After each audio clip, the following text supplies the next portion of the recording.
Hi friends, Kakinada అత్త కోడలు channel నుంచి మాట్లాడుతున్నామండి.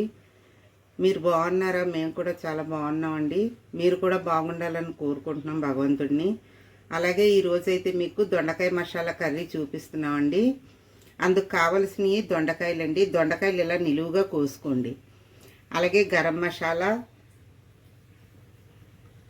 ధనియాల పౌడర్, కారం, పసుపు, జీలకర్ర పౌడర్, సాల్ట్, అలాగే 2 ఉల్లిపాయలు మిక్సీ కొట్టి పెట్టుకోండి. ఇప్పుడు కర్రీ ఎలా చేయాలో మీకు చూపిస్తామండి. ముందుగా పాన్ పెట్టుకున్నామండి, కడాయి.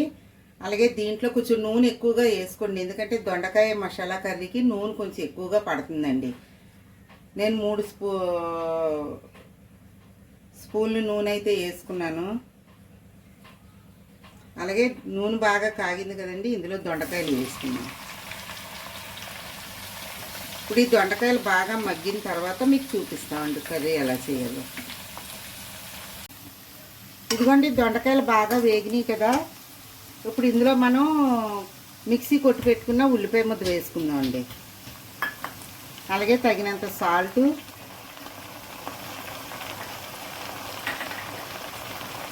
కారం,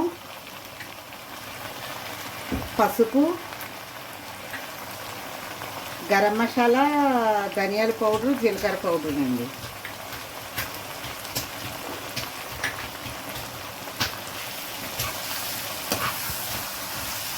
ఇప్పుడు ఇది అడుగు పట్టకుంటానండి. అడుగు పట్టిందా మాడిపోయి మళ్ళీ కూర టేస్ట్ మారిపోతుందండి. కాబట్టి సిమ్లో పెట్టుకొని ఈ మసాలా అంతా కూడా బాగా వేగి దొండకాయకి పట్టేలా వేయించుకోవాలండి.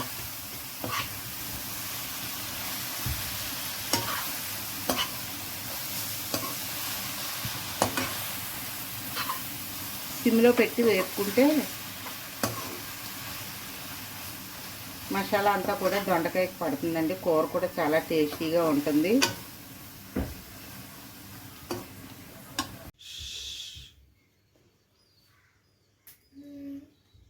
ఇదిగోండి, దొండకాయ మసాలా ఫ్రై అయితే రెడీ అయిపోయింది. మీరు కూడా ఇంట్లో ట్రై చేయండి ఫ్రెండ్స్, చాలా టేస్టీగా ఉంటుంది కూడాను. ఈ ఫ్రై మీకు నచ్చినట్లయితే లైక్ చేయండి, షేర్ చేయండి, సబ్స్క్రైబ్ చేయండి ఫ్రెండ్స్. Okay friends, bye.